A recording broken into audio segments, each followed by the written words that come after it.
Welcome to HR9 news. ఒక చిన్న ఉద్యోగం పట్టుకొని ఇంత దారుణంగా నువ్వు మాట్లాడడం, వీడియో కాల్లో మాట్లాడించుకొని నేను ఎంపీపీని చేసుకునేంత అంత దిగజారే కుటుంబం పరిటాల కుటుంబం కాదని కూడా నేను చెప్తున్నాం. అనవసరంగా పదే పదే చేతగాని మాజీ ఎమ్మెల్యే చెప్పిన మాటలు నువ్వు కూడా విని నువ్వు కూడా పేపర్లు తీసుకొని చదవడం అది కరెక్ట్ కాదు. ఇక్కడ ఏం జరిగిందనేది ఒక్కసారి తెలుసుకోవాలని కూడా చెప్తున్నాం. మరి ఈరోజు పదే పదే పోలీసులు కూడా చేస్తున్నారు. ఒక ఎస్ఐ నుండి ఒక బీసీకి సంబంధించిన ఒక ఎస్ఐని ఆయన ఎందుకు టార్గెట్ చేసినారో అర్థం కాల.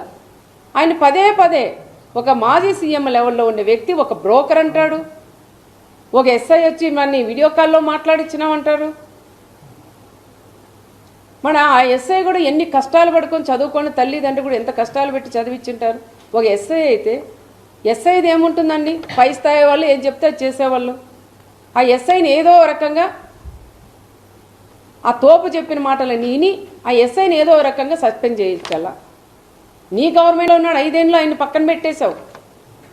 మళ్ళీ ఈ గవర్నమెంట్లో ఆయన కరెక్ట్గా జాబ్ చేస్తుంటే ఈ రకంగా మళ్ళీ వీడియో కాల్లో మరి ఒకరితో పలికిచ్చు. నువ్వు ఒక అబద్ధం చెప్పేది కాదు, వీడియో కాల్లో మాట్లాడిచ్చాడు ఎస్ఐ అని చెప్తున్నావు. మరి ఒక్కరితో అయినా మీరు పలికించగలరా?